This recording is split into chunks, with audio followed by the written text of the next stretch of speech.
plus au sommeil. Les chiens aboient, la caravane passe, c'est tout.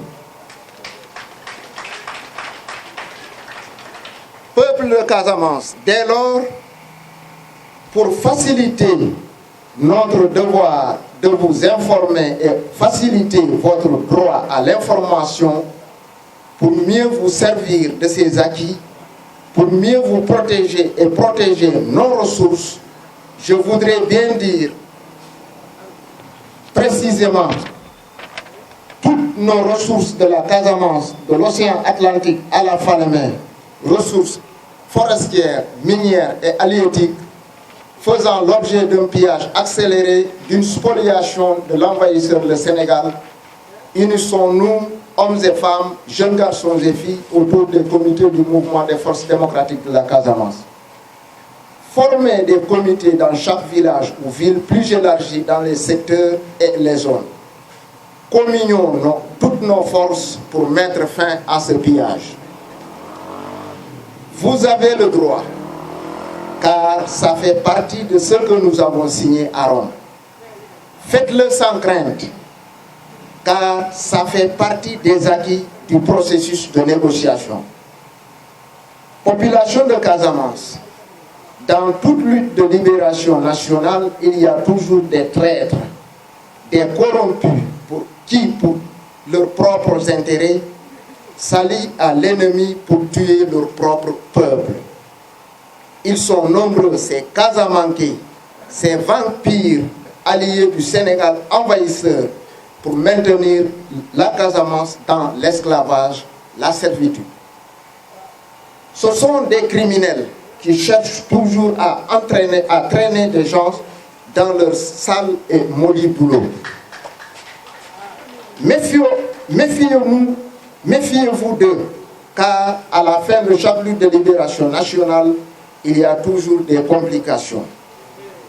Parmi ces corrompus, ces traîtres, ces vampires, ces criminels, il y a le groupe de réflexion de M. Robert Sagna,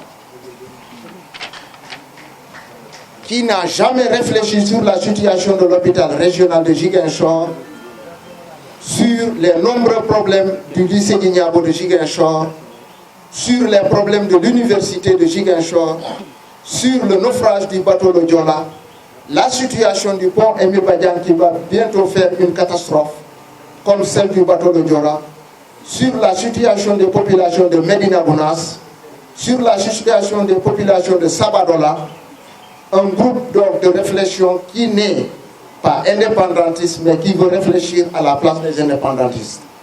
Encore une fois, méfions-nous de ce genre de trucs. Ils constituent tous du poison pour la Casamance. Méfions-nous d'eux. Ils ne veulent pas d'une Casamance libre. Ils veulent nier l'existence de l'identité d'une Casamance libre depuis la nuit des temps, différente d'un Sénégal soumis. Oui, une Casamance heureuse, invaincue des Portugais et n'appartenant pas à la France. Liberté casamançaise reconnue et confirmée par tous les colons européens venus chez nous. Les Portugais furent les premiers des colons européens venus en Casamance. Ils rencontrèrent une résistance casamançaise invincible jusqu'à leur départ de la Casamance le vendredi 13 avril 1888 en nous laissant heureux, invaincus, donc libres. L'écrivain André Alvarez d'Almada, auteur de l'un des plus anciens livres sur la côte d'Afrique, contenant des informations sur la Guinée et l'histoire de ses habitants depuis le fleuve Sénégal jusqu'en Sierra Leone, écrit, je cite, « Continuons par le sud après la rivière Gambie, on rencontre d'autres noirs qui se confondent avec les Mandingues. On les appelle les Floup ou Floup. C'est une race très noire qui n'a jamais voulu faire le commerce avec nous. Avant d'arriver au Cap Rosso existe l'embouchure de la Casamance. Cette embouchure de la Casamance, il y avait 25 ans que les bateaux portugais n'y sont pas entrés à cause des guerres avec les Noirs. Un de nos navires s'étant échoué à l'embouchure, Les floupes capturèrent tout l'équipage qu'ils massacrèrent, refusant toute proposition de rachat. Fin de citation. André Alvarez Almada, Monumenta Missionaria Africana, édité par le révérend père Antonio Bracio, seconda série vol 3, Lisbonne, 1964. Il écrivait en 1594. Les Portugais commerçaient avec la Casamance vers 1445-1450. Ce n'est pas aujourd'hui. Les Anglais, les seconds, se sont contentés à des terres qu'ils ont demandées aux autochtones pour installer leur comptoir et faire leur commerce. Les Français, les derniers qui nous ont amené les Sénégalais en Casamance, ont reconnu cette indépendance de la Casamance de façon plus claire, plus solennelle et plus officielle. Comment? En signant différents traités de paix, d'amitié et de protectorat sur tout l'étendue de la Casamance pour se faire accepter. Permettez-moi de citer quelques traités et témoignages. En Basse-Casamance, par exemple, le 22 janvier 1836, le lieutenant de vaisseau Malavoie signa un traité avec les chefs de Kagnout, du village de Kagnout. Ce traité a permis la création du poste administratif français de Caravane, porte d'entrée de la pénétration française en Casamance. Archives du Sénégal, voire bulletin administratif arrêté numéro 8, 24 juin 1837. En moyenne Casamance, le 4 février 1850, le capitaine Tessier signa avec une entité fédérale ou confédérale que la France dénomma République du Boudier. Traité d'égal à égal au cœur de la Casamance, avec comme archive du Sénégal 13G4. Vous devez vous poser cette question. Qu'est-ce que la France a fait de cette République? La France répondra bien sûr un jour. En Haute-Casamance, le 3 novembre 1883, le lieutenant Lenoir signa un traité de protectorat avec le roi du Fouladou Moussa Molo Baldé, archive du Sénégal 13G 372. Dans ce traité de protectorat, la France demande à Moussa Molo Baldé l'autorisation de faire passer un jour le chemin de fer dans ces États, différemment de ce qui s'est passé ailleurs, par exemple au Sénégal. Là-bas, c'est la force. L'appellation archive du Sénégal ne doit pas vous inquiéter. Elle est synonyme à l'appellation tirailleurs sénégalais, qui ne sont d'autres que les Africains de la sous-région collectés au Sénégal pour combattre sous le drapeau français. Le 12 août 1839, le gouverneur de la colonie du Sénégal, Charmasson, écrit au directeur des colonies, je cite, « La Casamance ne nous appartient pas. Et force nous sera de souffrir les traitants qui viennent s'y établir. Il faudrait pouvoir les éloigner à une certaine distance de nos établissements.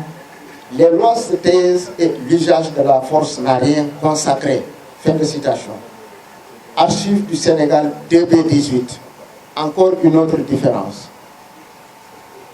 Tout en donnant à Faidherbe et à Pinet-Laprade son accord de principe pour une intervention en Casamance, le ministre de la Marine et des colonies, Chachlouk Lebat, rappela, je cite, qu'il ne s'agissait pas d'inaugurer une politique d'expansion analogue à celle qui était poursuivie au Sénégal et qu'il était préférable de frapper fortement l'esprit des populations par un vaste déploiement de forces plutôt que d'avoir à renouveler les coups de main qui incessamment les coups de main qui sans terminer coûtaient toujours la vie à quelques soldats. Fin de citation.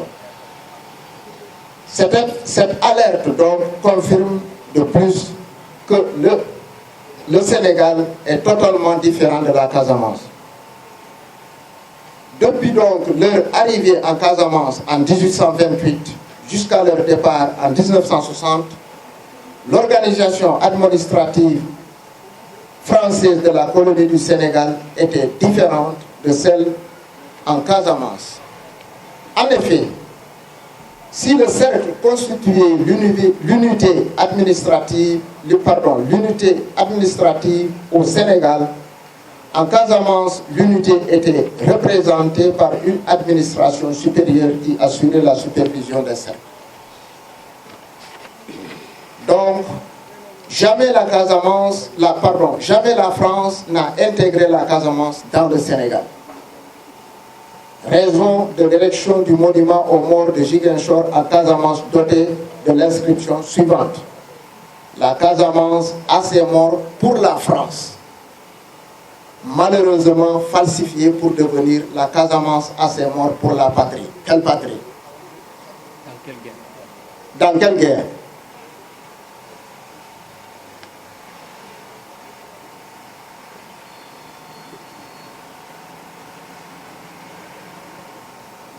L'administration coloniale française avait érigé ce monument doté de cette inscription parce que, d'une part, la Casamance était et demeure jusqu'aujourd'hui encore un territoire juridiquement sous tutelle française, et d'autre part parce que cette France coloniale, colonisatrice, avait voulu laisser à la Casamance un testament et une reconnaissance de dette.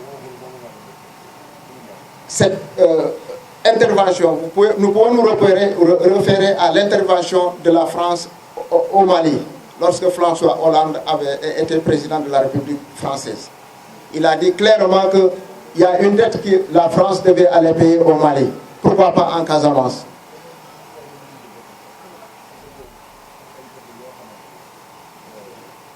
Cette différence entre le Sénégal et la Casamance, comme les Français de tous les temps l'ont confirmé, a été avouée par tous les dirigeants qui se sont succédés à la présidence de la République du Sénégal.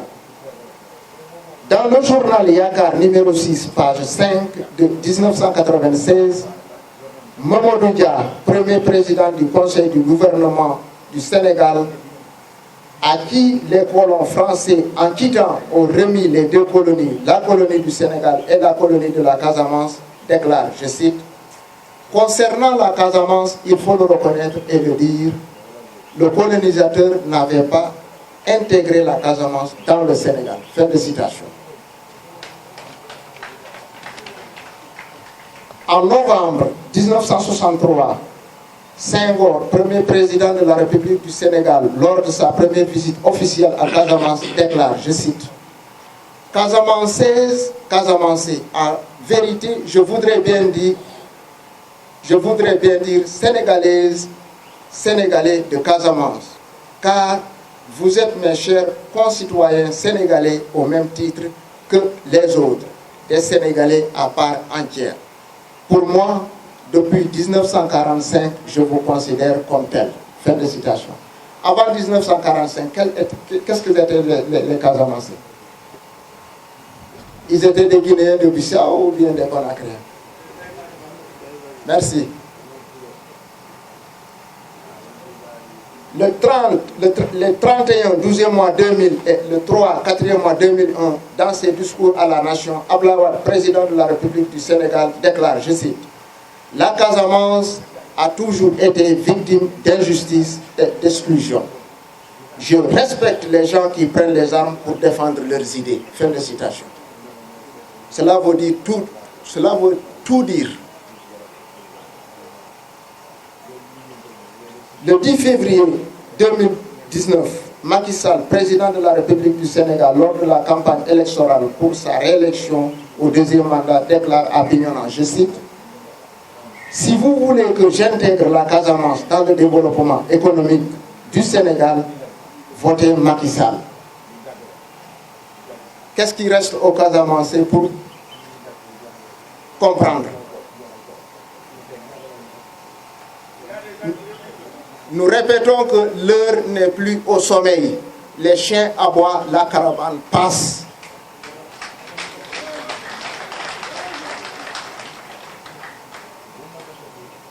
Et le comportement de l'administration sénégalaise en Casamance depuis 1960 à nos jours justifie toutes ces affirmations que la Casamance n'est pas sénégalaise.